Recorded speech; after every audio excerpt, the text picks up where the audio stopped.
It falls to me, as I'm on my feet now, to introduce our first speaker. He'll be well known to many of you, Christian Kyriacou. He's known for extremely interesting, maybe even off-the-wall talks and pursuits. And he's talking to us this morning about morphic field resonance and Feng Shui. So I'll hand you over to Christian. So we'll be looking at what the morphic field is, what vibration is, and no better place to start than with the magic wind gong. So if I can invite you just to allow the vibrations to come into your energy field. Don't listen to it, don't do anything with it, just allow the vibrations to meet your energy field.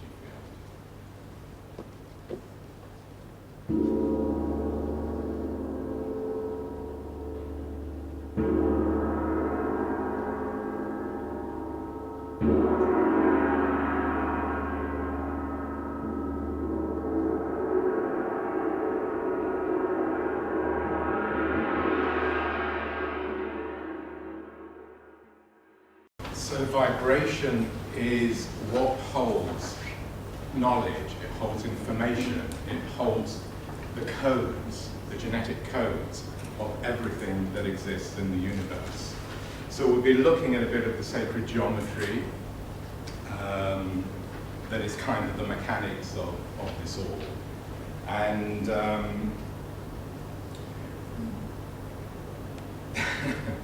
this is somewhere I was just recently communicating with the morphic field of the herd of horses.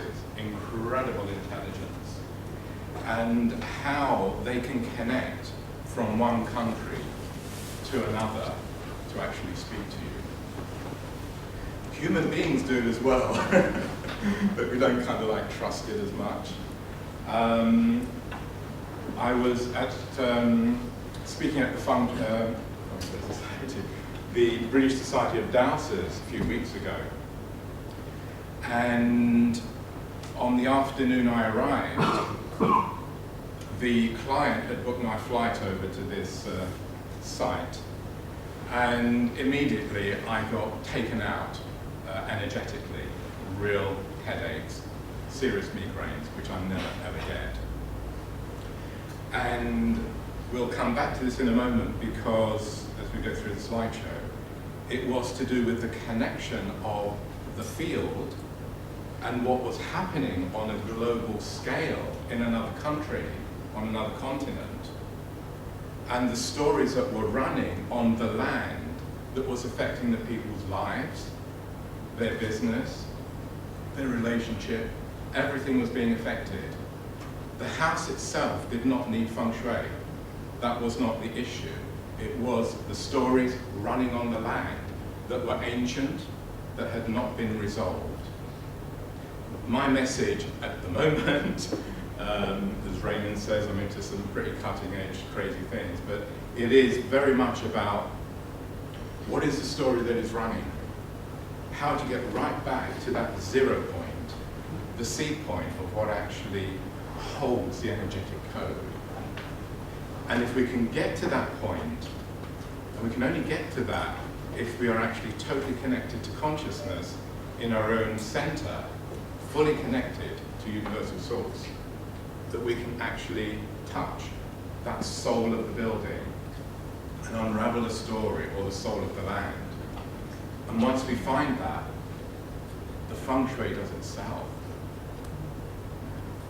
So it's going right back to core level.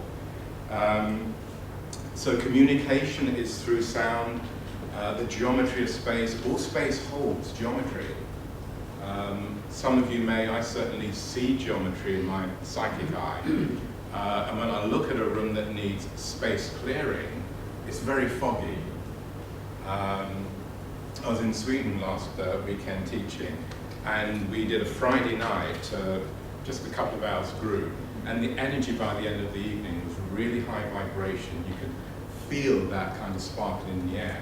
Then we went down to a lower room, which was a little bit kind of heavy on the energy, a little bit on the dark side. And we looked into the room, and it literally, everybody could see fog. That's how it appeared. So, so depending on your connection with the energetics of space, but all space carries that. When we look at sound, language, here we've got the Sanskrit alphabet, one of the purest languages that exists here on this planet, anyway. And it all comes down to codes. Symbols are codes. So the couple of friends I met over there, and great communicators. And even now in my dreams, the horses, the llamas are talking and communicating. So, so if we jump back to some ancient times, Delphi in Greece, has anyone been there? Yeah? Very, very powerful Feng Shui site. Good form school with, you know, the mountains around, the dragon, the tiger, and so on. And Apollo's temple, where the Pythia would sit and actually draw in knowledge from the etheric field that holds the Akashic records, the morphic field, to actually give fortune telling, whatever you want to call it, to the leaders of the country who came to get advice on psychic matters and matters of war. So where's all this knowledge held? Where is it coming from? All knowledge exists in totality right now. Anything you want to know about, past, present, or future, exists in the Akashic records, in the fields around us. All we have to do is tune into that frequency, that code. So energetic codes are really kind of an important part of the whole Feng Shui process. And to do that, again, you have to work from your total center to be able to then reach out and plug in to this field that carries the information. Now, this is an interesting site in Kingston, anyone who knows Kingston, and this is a new development, well, some 10, 15 years ago, and just about here, one of my clients, and I don't know if you can see the exciting, good Feng Shui of the bedroom there. But something traumatic happened. Does anyone know on that site? This is the site we were just looking at, and I was up on Kingston Hill where I lived. We don't have sound on this, but you can see what happened.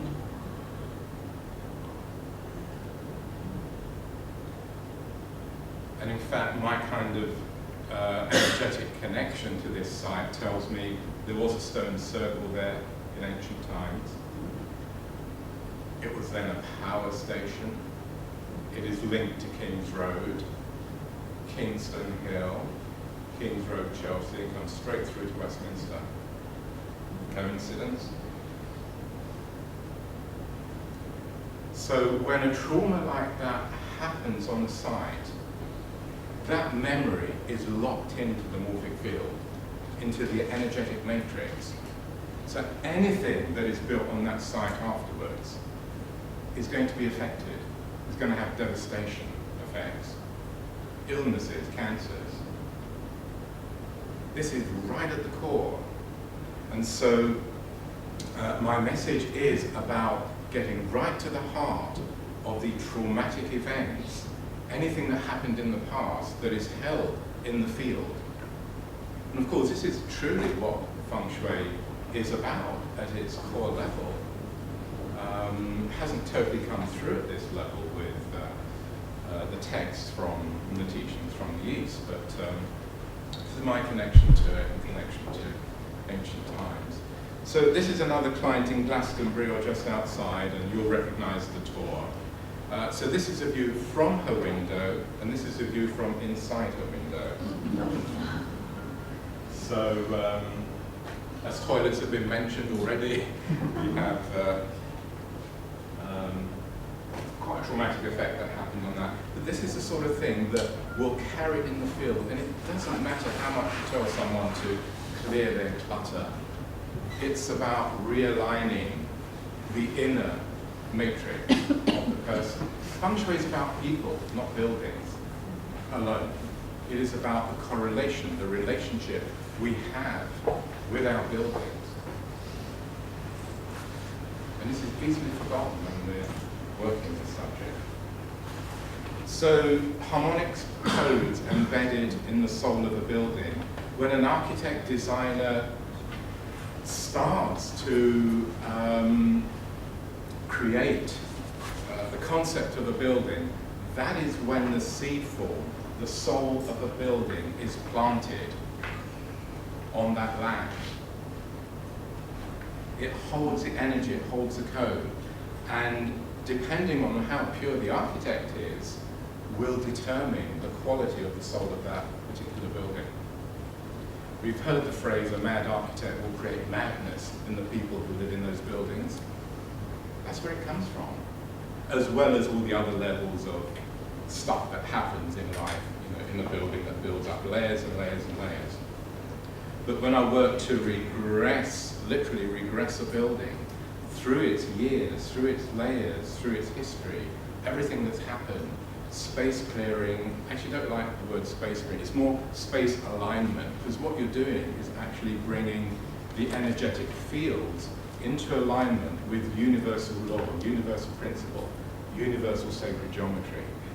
When that is in alignment, energy can flow freely.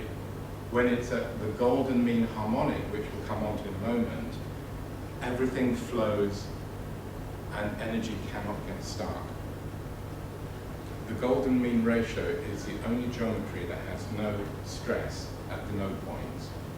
This is why we have issues with corners in Feng Shui, because we've got those standing waves, and at the corner you get the energetic eddies disturbing the waves. The golden mean doesn't do that. We are created from golden mean harmonic, therefore we have a free-flowing double DNA helix, our fingers, body parts are all golden mean. We are connected totally to universal design. So if that flows through us, through our buildings, energy can't get stuck in the building, energy can't get stuck in us, therefore we cannot get ill. When that golden mean vibration starts to cram up, lock up in the energetic field, we get sick. Our buildings get sick. Our land gets sick. So this is a clip out of the China movie, which I have for sale next door, which is the trip we did in '96. And this is the Ming tombs, and of course, in a perfect Feng Shui landscape, horseshoe formation. And the Chinese honored their ancestors. Why? Why did they build the graves? Where they did? The soil, the land, the energy of the earth. Certain orientations connected to cosmic, connected to astrology, to birthdays. All this is absolutely crucial in honoring the ancestors. Do we do that every day now? Not a lot. But a major part of Feng Shui. And if we upset the ancestors, what happens? Who's ever upset an ancestor? Oh, I've upset many.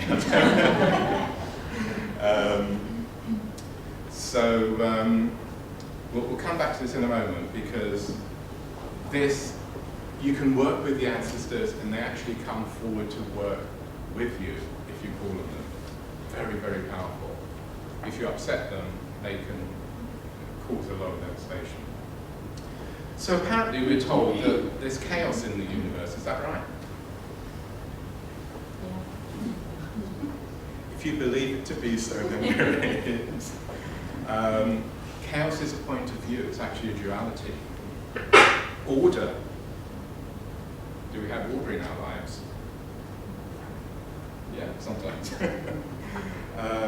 Of course, as human beings, we take these universal laws and we embed them into the buildings. This knowledge, this code of sacred geometry, is actually held in the morphic field. There is pure and total intelligence in the universe. We don't go from amoeba to fully realized galactic beings by accident. That knowledge is already there. So if that upsets you Darwinian people, tough. I mean, as far as my connection goes, there is total knowledge out there. And the more I work with people, buildings, land, the more spiritual work I do, I'm connecting to higher and higher levels of what is available. And it's quite extraordinary once you work in that way. So there is order in the universe. There is total knowledge of anything. And we can access that only in the present moment. If we're in our head, moving around, you know, you might get some bits of it, some parts of the story, but if you're sitting absolutely connected in your heart, everything will just be given in the present moment, in response to a need, depending on who we're working with, where we are. You know, like I went to Sharp Cathedral in 2002, one of my trips, and I wanted to know the secrets of Sharp Cathedral and everything in the universe and how it's constructed. 4 days solid in the cathedral, and you know what I got? Nothing. And sitting in a cafe over the road, I used to smoke then, and smoking, drinking coffee, you know, really kind of. And she said, "What's the matter?" I said, "I'm not getting it." She said, "Have you asked?" Duh. And as soon as that connection came, dropping away all the ego, the knowledge and the codes of the cathedral started to come down, literally through the crown of my head. And they were symbols. I didn't understand them, but I knew what they meant.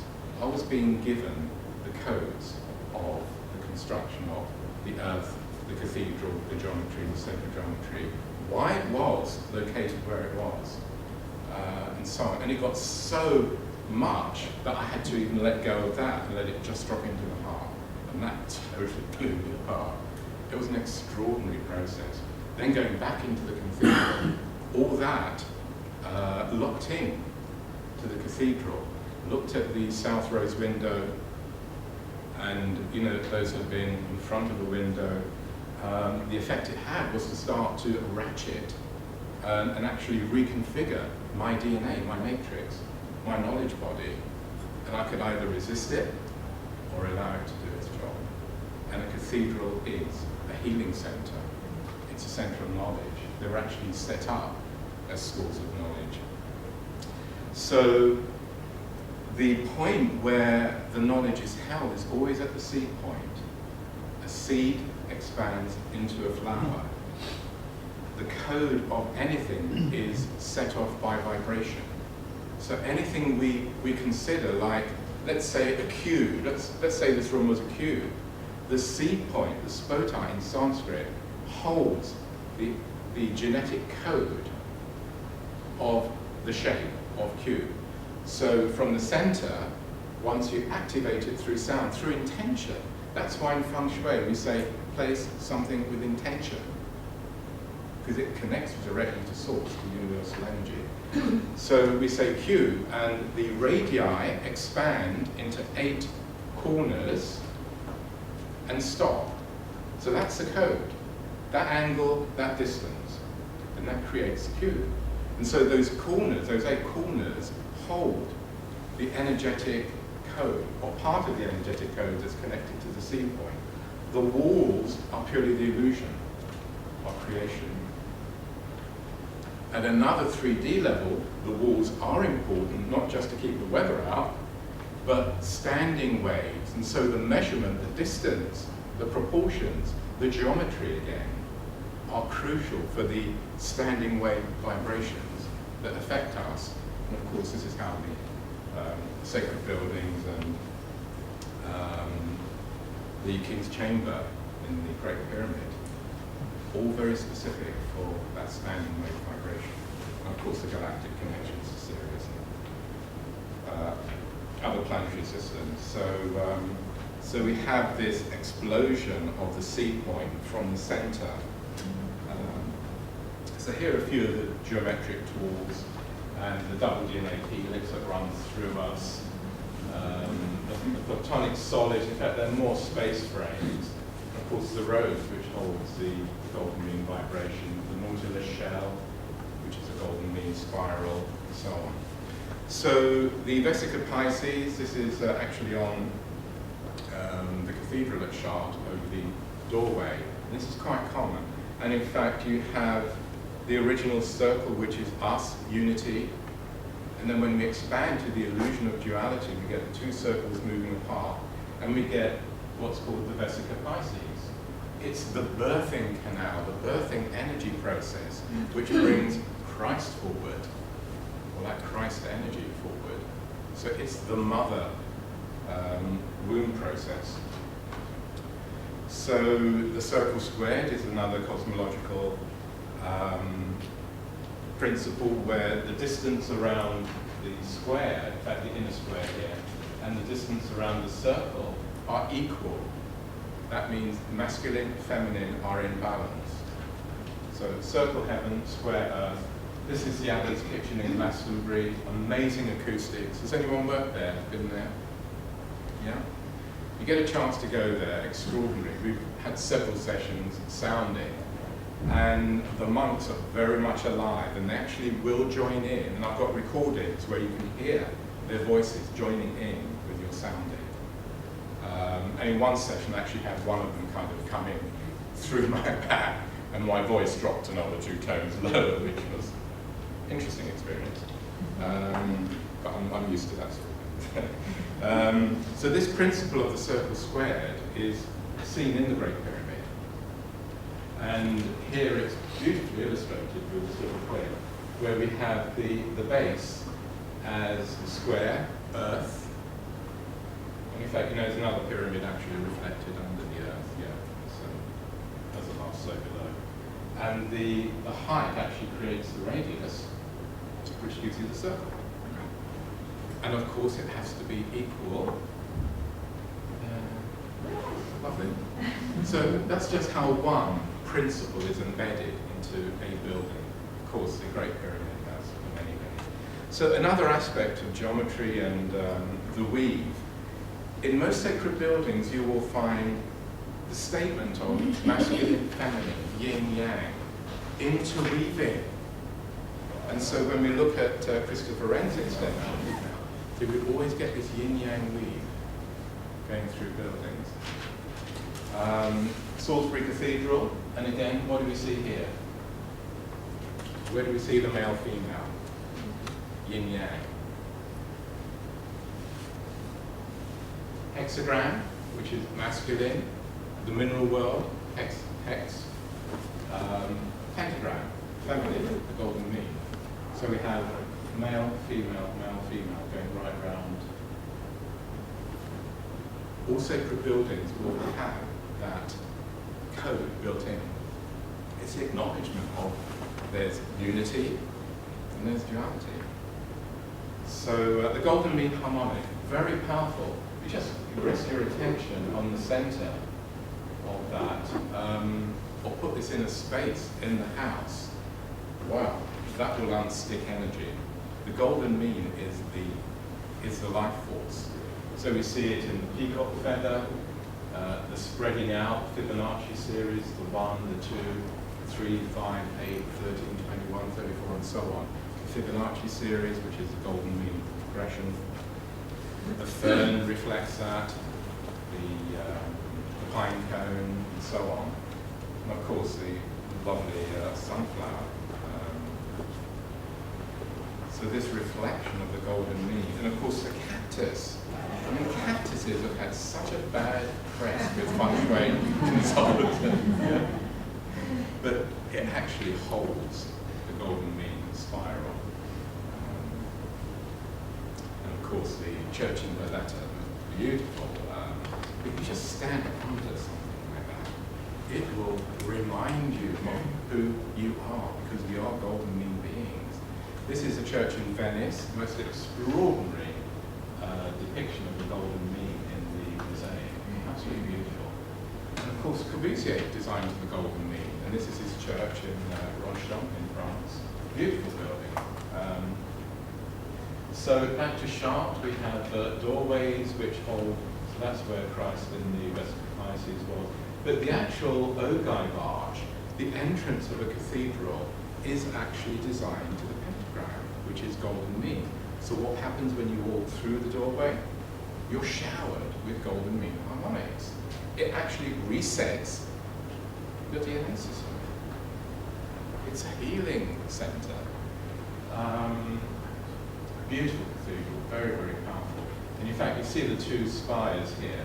They were actually meant to be, it was designed with 9 spires, and it has 9 gateways. Like the Forbidden City has how many rooms? 9,999. How many gateways? 9. So the number 9, the final manifestation of the creation, very powerful number used in the Templar tradition. And here at the Templar towers, at the end of the east end of the cathedral, these stairs go up, and we have 9 windows. And there is actually a stained glass window just here, which is very unusual in a cathedral, that actually depicts the 9. So there are not many cathedrals that actually encode the 9 energy. So that's the Templar Towers, which is always locked. You're never allowed to go in there. But every time I've been, the doors seem to open themselves.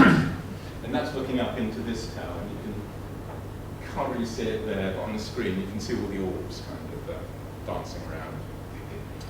So it's a healing rose. It's about resetting. And this is the north window at Chartres, and it's actually designed, it's the only window designed to golden mean spiral. So very powerful. And all you have to do is sit with it and allow that energy to remind you of who you truly are. So the Alhambra in Spain, Granada, very powerful. It's on an incredibly powerful site. You know, the red and white rose energy and so on. And even if you don't understand the language here, if you allow that to come to your energy field, you will know what it means. The code works. You don't need to understand it. So very powerful buildings. So some stories. Okay, this is the one where I went to work with the herd of horses. Absolutely extraordinary. See what's happening here, sitting on this huge bull. Tesoro, his name is. And so it's this land that was actually creating a real problem. The horses were getting sick. The businesses weren't. The business wasn't running very well. What is the problem? And this was one of the issues. Down on part of the land, it's 320 acres. I don't know what you can see here, but when I look at this, it was a photo taken before the realignment, was actually an ancient native Indian village. And I can still see people walking around there. That's what I do. That's my day job. So you can see there Richard. Richard is a fellow Earthman. And of course there was a massacre here. And I used to drive every night from the main house down to the gatehouse, which was about a mile, which is why I drove. And halfway down, going past the entrance here, I feel like someone got in the back of the car with me. I thought, no, I've had a bit too much to drink late at night. And so, and this kind of went on a few nights until I realized, you know, that this is something that needed resolution. And of course, you know, the massacre that happened here, people have been working here, doing ceremonies, but not totally honoring the ancestors. And this is coming back to where we started from. The energy of the ancestors control the land. So who are we to go in and feng shui a house unless we honor that ancestry and get resolution on whatever stories we're running? And of course, he needed the chief and everybody who was stuck in spirit needed to be released. And we did a ceremony to do that. But before you do that, it's about acknowledging so that they know you know their story, their pain. You need to feel it at some level in order to allow the release to happen. And that's what happened on that last morning before I left. And once you open those gateways and the acknowledgement is there, and the honouring is there, that spirit will just allows them to release. Quite extraordinary process. And some good feedback ever since. There are a couple of other stories on the land, but again connected to ancestry. And in fact, the interesting thing was that the lady who owns it was actually called to this land. Like a house would call you. We think we go and buy a house or rent a house. No, the house calls you. In fact, it's a two-way thing, it's a resonance. My picture, my vibration, my story of life, whether it's this lifetime or often previous lifetimes, is connecting with the soul of the building, and both of them find each other in order to continue your journey and find resolution for whatever's going on in life. But this Indian chief who was at the gateway was actually the client's father in the previous lifetime, and she didn't want him to. So she had to release him. And that was pretty tough for her, but she did, because she knew that was holding him back, the villagers back, and of course what the purpose of the land is now, which is healing retreats with horses, with the herd, with the animals. It's an extraordinary process. I'll skip this one, it's quite a long story. So this is an interesting one to do with parallel time zones and how confusion can happen. So we go into a house, and I was called here because they couldn't sell the house. Didn't matter what price, it wouldn't sell. And this man had given up his city job to go and be a chicken farmer out in Glastonbury. So why not? And the problem was that the house had been built from the 1600s right up to modern day, and so many stories were happening that the house was confused. It was stuck in about 8 different time zones. It's like going to the theatre and having 8 different stage sets, people in different costumes, all acting and living life at the same time in different time zones, but here now. And you could see them, and like no one was talking to each other, because one time zone doesn't necessarily connect or communicate with another. So as a consultant going in and you're able to see this, you can take a different view and process it. And it's an important thing that when we build extensions as architects, clients, whatever, we build an extension. The wording is wrong. What happens when we build an extension? Yeah, it's kind of not, I prefer to call it an integration. Let's design an integration and an expansion to the building. Once you create an extension, you're building in a different time zone. Why should that building want to talk to the original soul of the building? Why would it connect in resonance? How does the geometry connect? And so on. So many things to consider when we are expanding a building. So this was expanded, over about 400 or 500 years, and there were issues.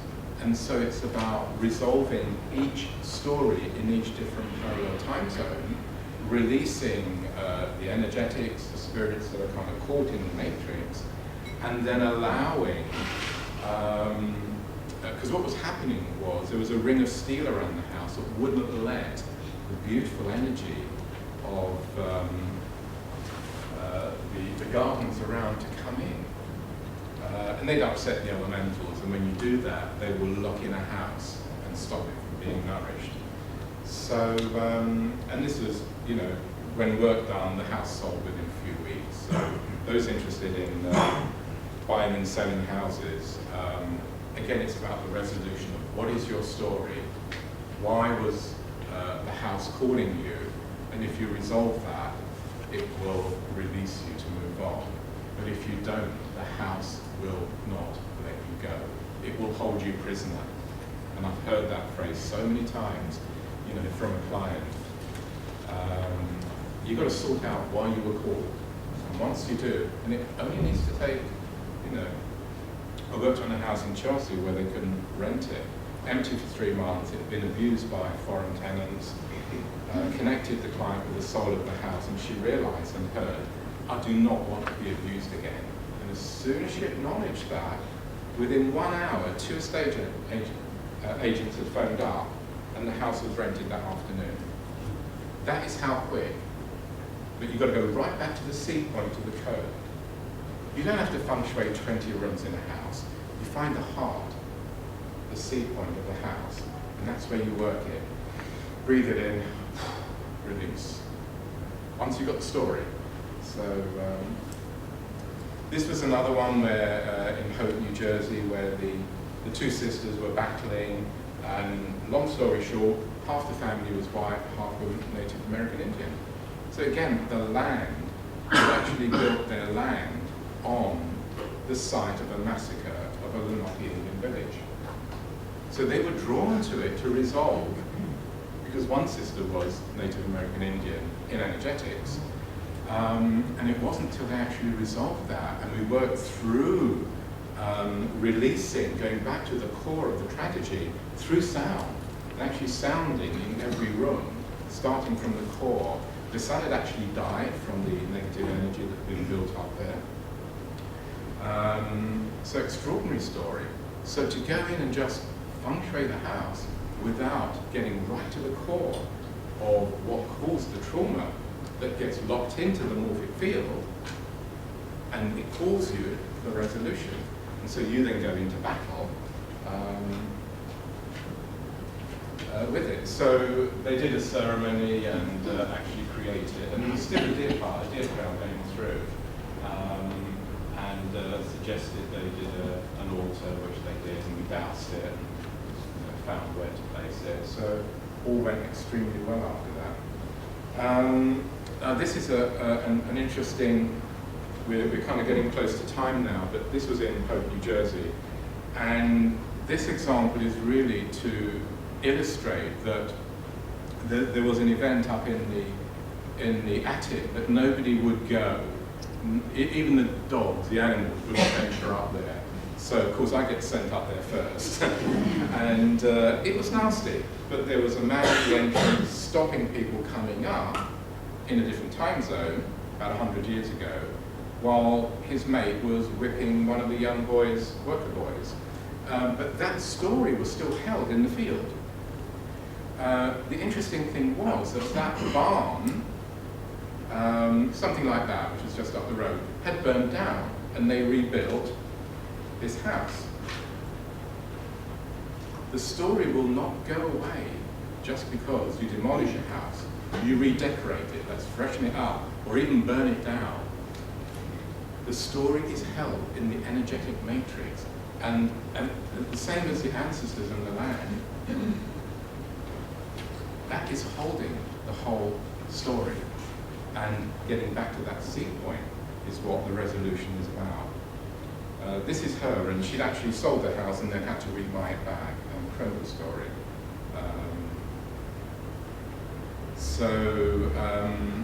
Masonic codes, most buildings in ancient times, even now, particularly now, are actually coded in the foundations. And this client had a lot of problems. It's an office building. But what I tuned into was that in the 4 corners, somebody had placed coded objects, whether they were physical or psychic, doesn't matter. They were holding a code. And I told the client this, and he said, oh, did you know it was a Masonic building? I said, no, but that makes sense. And so you plant these codes because it's part of the whole design of the building. It's what keeps it, running and giving it its purpose. It's like software in a computer. We put a program in, and it won't change its program until you reset it.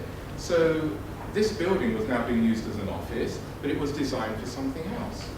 So as professionals going for a change of use, when we go to planners, we are asking for a change of use, but who asks the building, hey, do you want to let go of your past function? So you've got to take it right back. Regress a building is the process. And that can take 5 minutes, it can take 5 hours. You've got to go right back to the seed point and change the code of the building and give it a new function and then bring it back to current time. And plenty of stories, but I have 1 minute, 50 seconds to, and actually, yay, we're done, wow. So, 1 minute 40, 1:39. So, any questions, feedback? Yeah. We're talking a lot about, understanding the story of the building and trying to resolve it or whatever. How do you do that? Can you repeat the question? Yeah. Can you repeat the question? No. Can you repeat it? Can you repeat this? Sound if you want. Oh, so the question is, how do I do that? Yes. 1 minute, 8 seconds. 1:08. Talk to me afterwards. I mean, first of all, we've got to tune into what is. So you've got to have a certain ability to, we've all got that. We all have psychic ability. We're all designed with the same tools, but it depends what we decide to work with. But it is about tuning in and knowing and listening and getting to the heart of what the story is. Of course, listening to the client, listening to the land, listening to the soul of the building. Like when they convert a building into 6 flats, I'll walk into a building and it says, they never ask if they can cut me up. And I feel it in my stomach. Or I will hear a Christmas carol which will indicate a certain time zone or a story. There's all sorts of things. The information you're getting. It's all information that Intuition comes. of the It's all story. psychic information. But this is because the subject of the tool connecting to the morphic field. The morphic field holds all this information. All you've got to do is read it like a book and then work with it. You might only get 1 layer to start with, but you peel one and another layer will be given to you. Sometimes you'll only get certain information and that's enough for that, depending on how much you can take. So the higher your vibration, the higher your connection to source, the more your frequency will run at that golden mean harmonic, and the more you can contain. So then taking in that information, is that enough? Acknowledging the information that you've got, talking to... No, you've got to then process the story, release anything that's stuck, whether it's people in spirit, whether it's ghosts, entities, whatever is running, dark energy, stuck energy, whatever you want to call it, whatever your belief system is, and so on. But at the end of the day, is you've got to get to the core of what is the issue. It's like, why did you choose that house? Why did that house call you? There is a story that is matching. And this is what the TV series I'm working with, The House Whisperer, always aims to do. Find out what the issue is, the story, and then resolve it, release it, and everyone's hopefully happy. Does it work the same way with cars? With cars? Yeah, with cars. Every object carries an energetic field. Absolutely, yeah. If you buy a second-hand car or even a new one, it's like with a house. Every material, wherever it's come from around the world, will have the vibration of where it's come from on the earth. And so we put a building together, for example, and this is a book I'm writing about the resonance of materials. And we expect it all to kind of be whole. Why? Every material has a different story, different vibration. When we put them together, but there is a process of heart meditation that you can do with a building and a car or a piece of antique furniture, where you process the energy through the heart and actually pull all the molecular structure, and we're talking scientific level, but we can check, douse, test it, and it's incredible. And you can change the feeling of a building, which is why when we do space clearing or space alignment, whether it's for a building or a car, we walk into that building and we all can feel and go, yeah, it feels different. What is it that feels different? We've actually realigned and brought everything into alignment with our heart. That's really the key of it. And the heart vibrates to the golden mean ratio, the golden mean harmonic. It's scientific. That's what it is. So if you put your hands together like that, our hands are actually designed to the golden mean ratio. And if we do this, what do we get? The heart. That is the golden mean spiral. That's where we get the shape of the heart. It's the golden mean. We are designed to that. So connect through that, process through that, we release